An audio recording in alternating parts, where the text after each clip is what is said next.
राजधानी दिल्ली में monkey pox को लेकर एक राहत की खबर है, क्योंकि जो पहला संक्रमित व्यक्ति जो राजधानी दिल्ली में मिला था उसको ट्रीटमेंट के बाद डिस्चार्ज कर दिया गया है। और इसी सब पर बातचीत के लिए हमारे साथ एलएनजेपी हॉस्पिटल की एमएस है डॉक्टर रितु सक्सेना।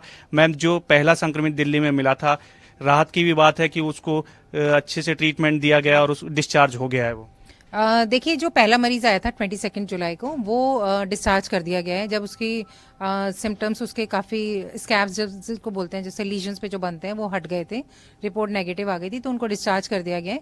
और ये लोगों के लिए राहत की बात है कि मंकी पॉक्स से इतना ज़्यादा पैनिक करने की आवश्यकता नहीं है।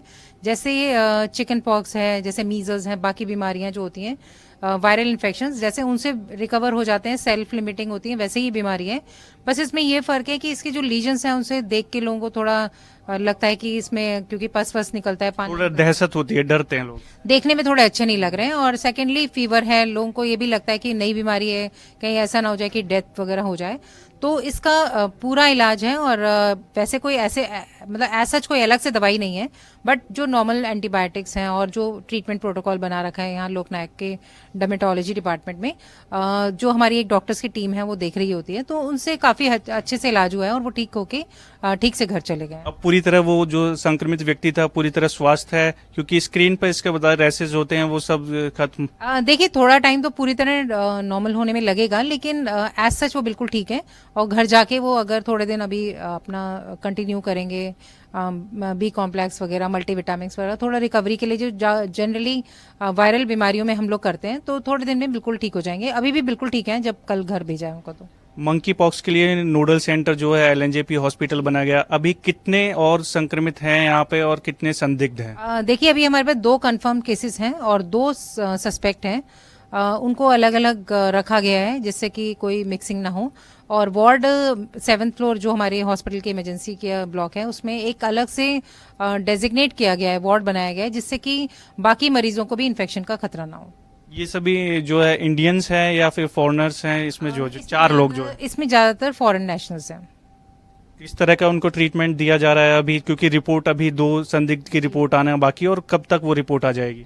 देखिए, रिपोर्ट आ जाती है, काफ़ी जल्दी आ रही है, 2-3 दिन में आई जाती है। तो जैसे ही रिपोर्ट आती है, अगर वो नेगेटिव होते हैं तो उन्हें घर भेज दिया जाता है या वार्ड में शिफ्ट कर देते हैं दूसरे वार्ड में। लेकिन अगर रिपोर्ट पॉजिटिव आती है तो उनको पॉजिटिव के साथ रख दिया जाता है। और सेकेंडली ये भी होता है कि इसका अलग से कोई, जैसा मैंने बताया, कोई अलग से मेडिसिन नहीं है। नॉर्मल जो अकॉर्डिंग टू द सिम्टम्स उनको दवाई दी जाती है। और ड्रेसिंग्स होती हैं, जैसे कि उनके लीजन्स हैं तो स्किन लीजन्स पे ड्रेसिंग की जाती है, कवर करके रखा जाता है जिससे कि बाकी लोग इन्फेक्ट ना हो। तो ये बेसिक प्रिकॉशंस और बेसिक मेडिसिन से ही ट्रीट हो रहे हैं। लोग कैसे जाने कि उनमें मंकी पॉक्स के लक्षण है? क्योंकि एक दहशत भी है लोगों में, जिस तरह की तस्वीरें लोग देखते हैं, तो लोगों को कैसे पता चले कि उनको डॉक्टर से दवा लेनी है या फिर वो खुद ट्रीटमेंट ले सकते हैं, या क्या है? देखिए, जिनकी ट्रैवल हिस्ट्री है और जिनको रैशेज हो रहे हैं, स्किन रैशेज, वो लोगों को ज़्यादा ध्यान रखने की आवश्यकता है, वो तुरंत डॉक्टर को दिखाएं। सेल्फ मेडिकेशन ना करें, क्योंकि इसमें कई दवाइयां ऐसी होती हैं, क्योंकि वायरल इलनेस है। अगर आप अपने आप से इलाज करेंगे तो हो सकता है कि आप बाकी लोगों को इन्फेक्ट करें, या आप गलत इलाज कर लें तो आपको नुकसान हो जाए। इसलिए आपको अगर रैशेज हैं, ट्रैवल की हिस्ट्री है, या कोई कॉन्टैक्ट है किसी इन सस्पेक्ट्स में से या कंफर्म केसेस का, तो उनको तुरंत डॉक्टर से। लक्षण किस किस तरह के होते हैं इसमें कि जो अलर्ट हो जाए लोग भी? जो नॉर्मल वायरल जैसे होता है, जिसमें फीवर है, बॉडी एक है, हेडेक है, ऐसे ही होता है, शुरुआत ऐसी ही होती है। उसके बाद रैशेज हो जाते हैं स्किन पे, जिसे कहते हैं ना, चकत्ते जैसे हो जाते हैं, और उनमें धीरे धीरे स्टेजेस होती हैं, स्किन लीजन्स बन जाते हैं, फिर उनमें पानी भर जाता है, फिर उनमें पस बन जाता है, और फिर उनमें धीरे धीरे खुरंट बन के वो ठीक हो जाते हैं। लेकिन जब तक खुरंट नहीं हट रहा तब तक वो पेशेंट दूसरे पेशेंट को इन्फेक्ट कर सकता है। तो कैसे, अगर कोई संक्रमित मिलता है तो घर में रहता है, तो कैसे अपने आप को उससे दूर रखें? किस तरह से सेफ, इससे सावधानी बरती जा सकती है? देखिए, अभी जैसे चिकन पॉक्स में था कि घर में रह के इलाज कर सकते थे, उनको बिल्कुल आइसोलेट कर देते थे। लेकिन मंकी पॉक्स क्योंकि न्यू डिजीज है, इसलिए मैंडेटरी है कि हॉस्पिटल आइसोलेशन करना है। उसको तुरंत हॉस्पिटल भेज दीजिए। हॉस्पिटल जो नोडल सेंटर है, जैसे हमारा लोकनायक है, वहाँ पे उनका अलग से इलाज किया जाएगा। क्योंकि ये एक नई बीमारी है, तो लोगों को खुद कोशिश नहीं करनी चाहिए, डॉक्टर्स में भी अवेयरनेस होनी चाहिए कि कब किस पॉइंट पे सस्पेक्ट करना और रेफर करना। क्या लोग पैनिक हो रहे हैं, तो उनके लिए आप क्या कहना चाहोगे और किस तरह की सावधानी बरते इस बीमारी से बचने के लिए? देखिए, बेसिक हाइजीन जो होती है ना, कि हैंड सैनिटाइजेशन, मास्क, क्योंकि अभी कोविड भी खत्म नहीं हुआ और ये क्लोज फिजिकल कांटेक्ट से हो रहा है, तो अपनी टॉवर्स या जो पर्सनल यूज़ की चीज़ें हैं वो शेयर ना करें, कहीं जाएं तो अपना चीज़ें कैरी करें और बेसिकली भीड़ भाड़ वाले इलाकों पे बचें और कोशिश करें कि अगर आपको लगता है कि ट्रैवल करके आएँ और आपको ऐसे सिम्टम्स दिख रहे हैं तो तुरंत डॉक्टर से रिपोर्ट करें।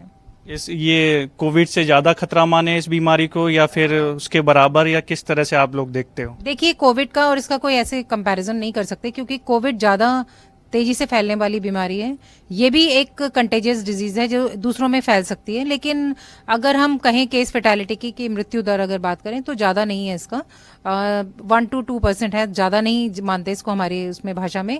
तो फैटल उन्हीं लोगों में हो रही है या मर वही लोग सकते हैं जिनको कोई कोमॉर्बिड कंडीशन है। केरल में एक मामला सामने आया कि उसकी डेथ हो गई है। जी जी, जैसे जो प्रेग्नेंट फीमेल हैं, बच्चे हैं या इम्यूनो कॉम्प्रोमाइज लोग हैं, जैसे किसी का किडनी का प्रॉब्लम है या कैंसर का पेशेंट है या HIV का पेशेंट है, तो उनको ज़्यादा ध्यान रखने की मतलब ज़रूरत है और उन लोगों को ये बीमारी थोड़ा ज़्यादा फैटल हो सकती है। बहुत बहुत शुक्रिया हमसे बातचीत करने के लिए। तो ये थी डॉक्टर रितु सक्सेना जो LNJP की MS है। इनका कहना है कि लोगों को पैनिक या घबराने की ज़रूरत नहीं है, अगर सिम्टम्स है, आप में लक्षण है तो तुरंत डॉक्टर से सलाह लें। कैमरामैन मनोज कोहली के साथ देवेश कुमार, टोटल न्यूज़, दिल्ली।